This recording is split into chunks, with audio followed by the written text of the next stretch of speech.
Bien, on va passer maintenant à la deuxième partie, au col blanc. Donc, les cols blancs, ce sont les employés de bureau. C'est peut-être un nom qu'on n'emploie plus trop maintenant. C'est la grande masse des travailleurs actuellement, hein. Je crois que c'est 4 sur 5 en France. Et même si le costume cravate a tendance à laisser la place à des tenues un petit peu plus décontractées, l'employé de bureau, le fonctionnaire, le comptable, ça fait partie de notre vie, les secrétaires, et ils passent leur vie devant un ordinateur. Catherine Gell, donc vous êtes historienne du design. Comment vous vous êtes intéressée justement à l'environnement de ces cols blancs-là? Alors, j'ai envie d'ajouter que dans l'école blanc, il y a aussi le cadre supérieur et le directeur de l'établissement. Tout à fait. Mais en fait, on s'est intéressé à ce sujet par deux biais. D'abord, par le biais d'un projet réel, puisqu'il a fallu travailler pendant 3 ans et demi pour concevoir, programmer, faire des cahiers des charges et suivre la réalisation de la direction opérationnelle de l'installation d'une entreprise, d'une industrie créative de 1000 personnes dans un grand bâtiment sur le canal de l'Ourcq, à l'est de Paris, premier élément. Et deuxième élément, parce qu'on travaille comme ça, on est une petite cellule de travail de 3 personnes et qu'on travaille justement par le biais de la recherche, en entrant dans les sujets, par la question des textes, des sciences humaines, etc., etc. Donc en fait... Alors vous avez dit on tout à l'heure, c'est-à-dire que vous êtes à 3, et les 3 c'est qui? Les 3 c'est une designer, oui.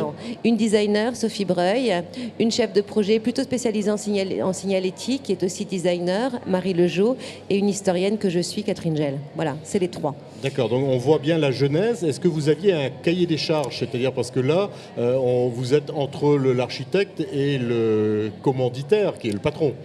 On est à côté de l'architecte, on est en dialogue plus ou moins joyeux avec l'architecte, on est face au commanditaire qui est le patron, et on est bizarrement dans cette affaire assez vite face au promoteur qui réalise les travaux, c'est-à-dire face au programme. Et c'est ça à la fois la particularité et l'intérêt qui a été celui de ce projet. C'est-à-dire qu'en intervenant très tôt, en programmant, on peut déprogrammer ou reprogrammer ce qu'on s'est intéressé à faire avec beaucoup de sérieux, parce qu'en fait il y avait un brief et il n'y avait pas de brief. Il y avait un brief qui était est-ce qu'on réfléchit à une autre manière de travailler?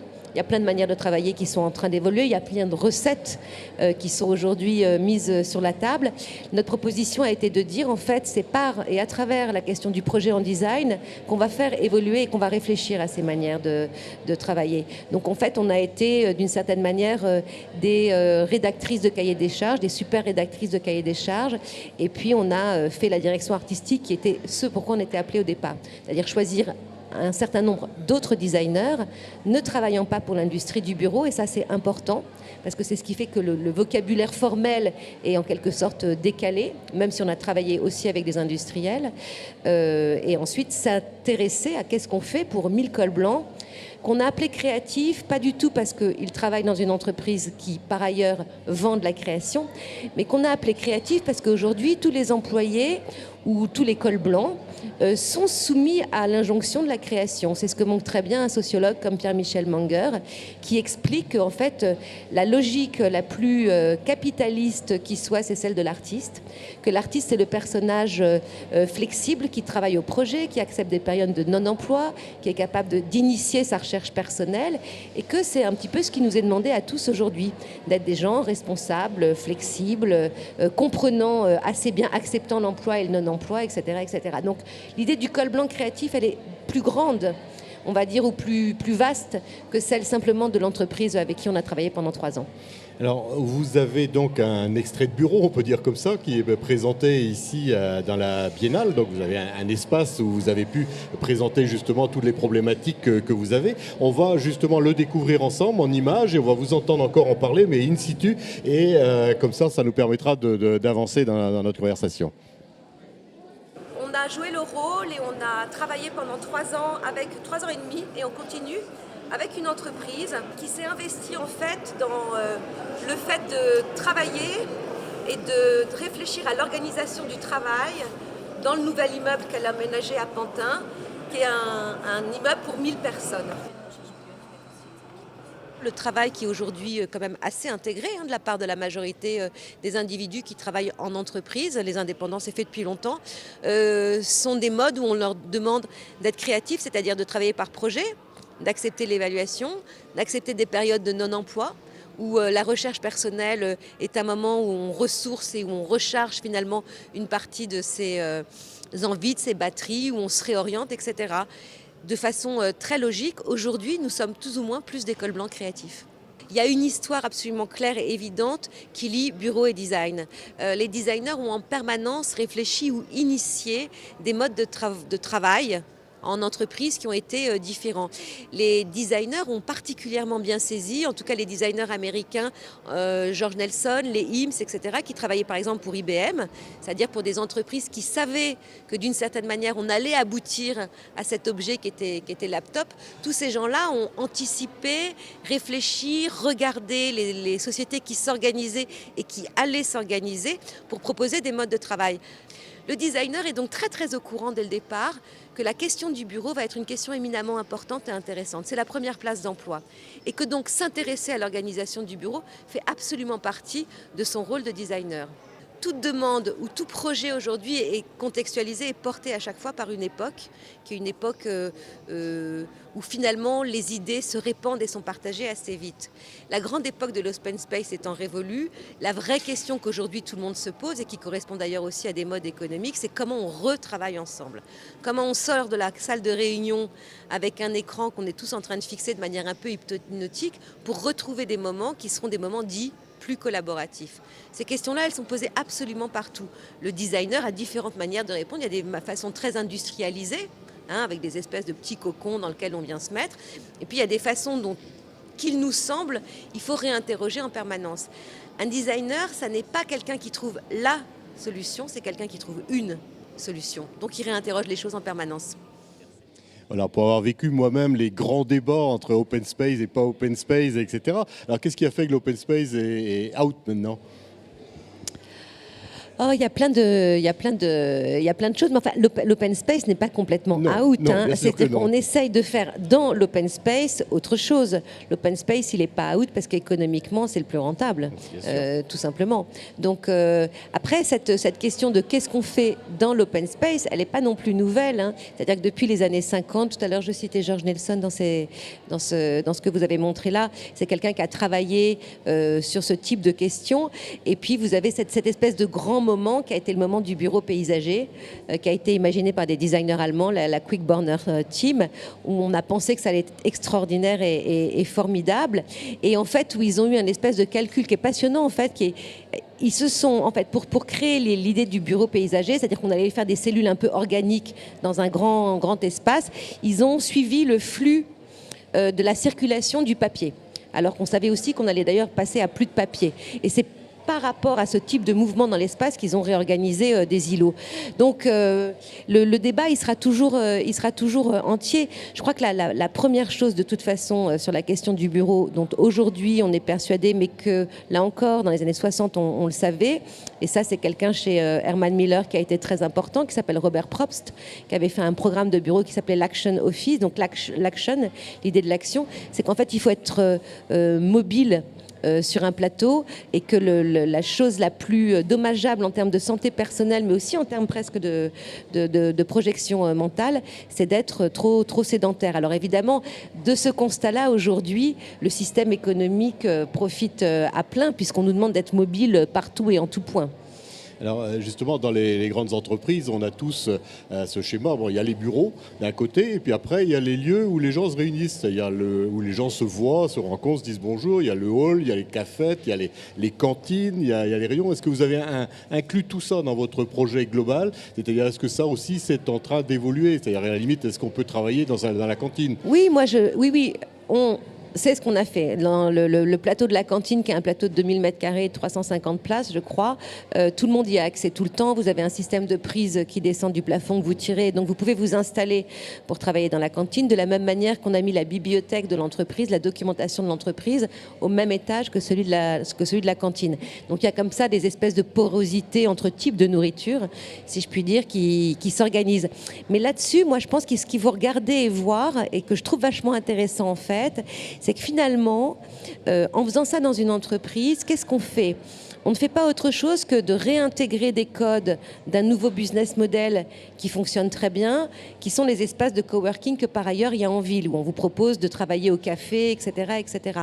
Donc en fait, ce qu'on voit avec cette entreprise qui est BETC, pour ne pas la nommer, c'est que, et là où je pense où la réflexion est intéressante, elle réintègre déjà au cœur de l'entreprise des codes dont aujourd'hui on dit que justement ils permettent de s'évader de l'entreprise. Donc on voit que les mouvements et les choses vont extrêmement vite en fait entre la réflexion qu'on peut mener et la réalité des modèles économiques qui s'élaborent.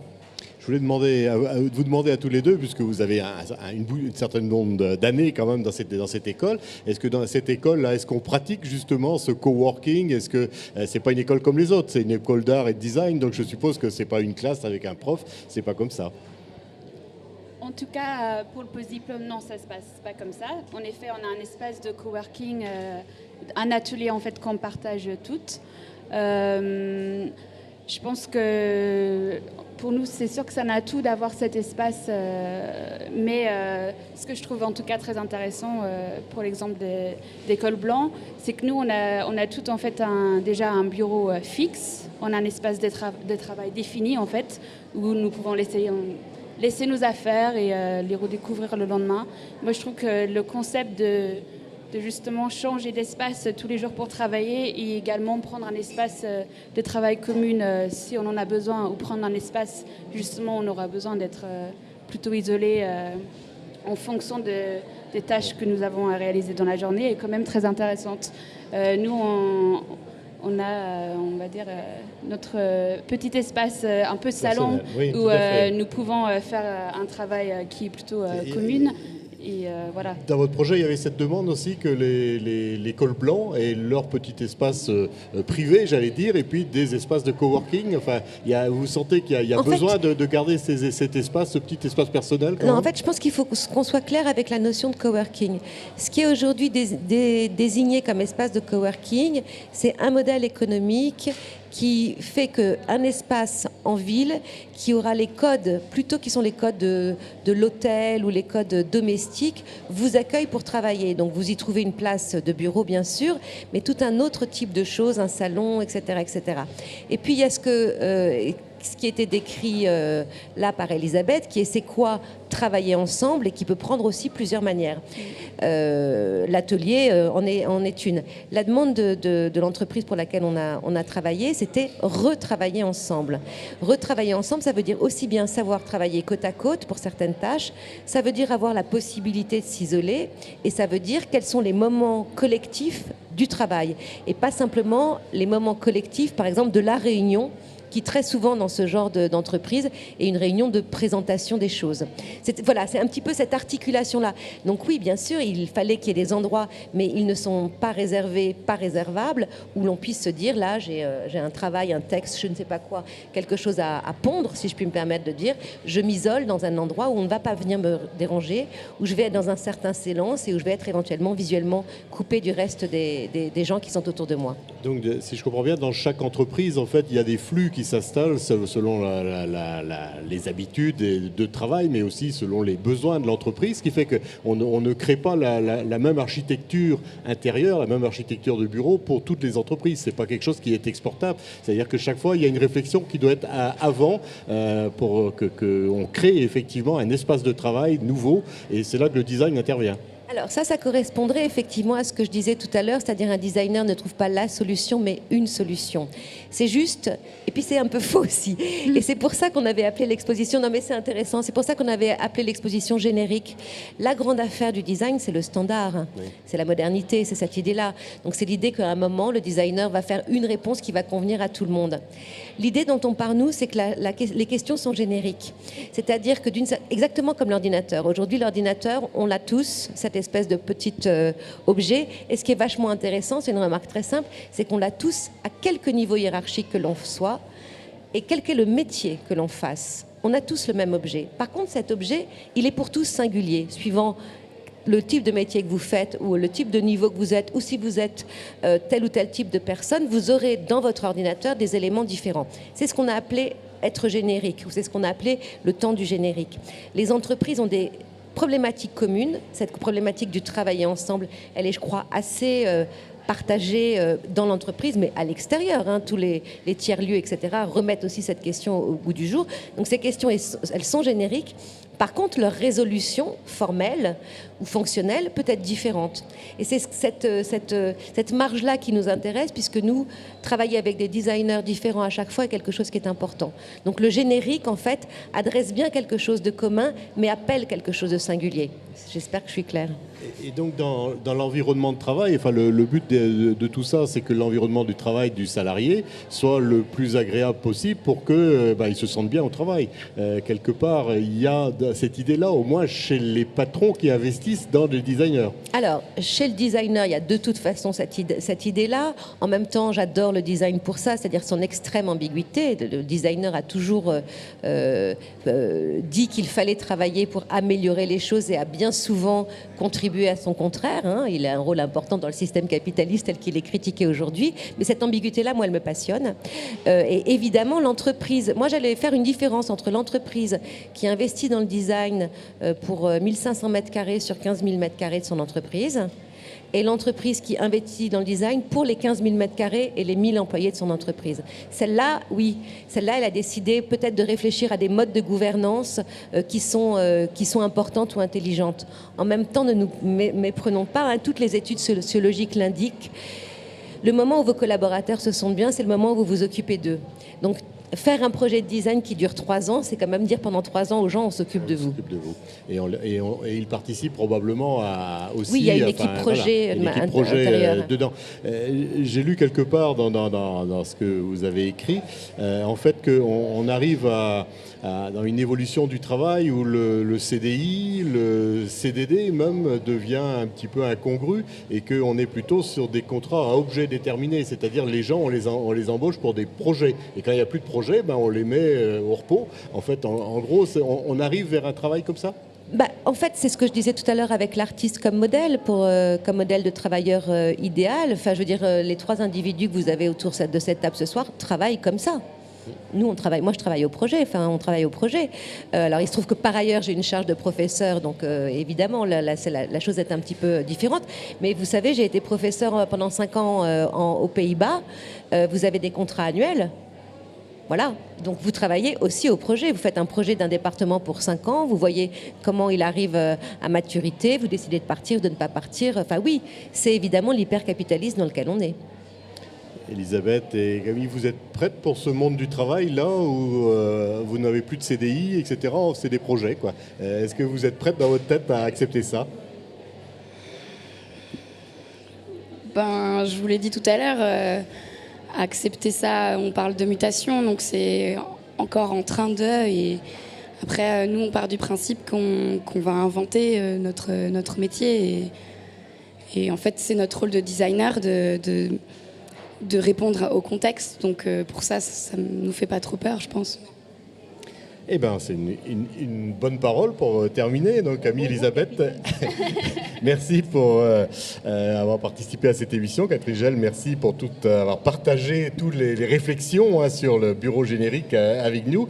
Merci de votre créativité aussi pour votre expo, parce que c'est la gueule de l'emploi. C'est vraiment quelque chose à découvrir. Si vous venez ici à la Biennale du Design, il faut passer par là. Ça va vous interpeller.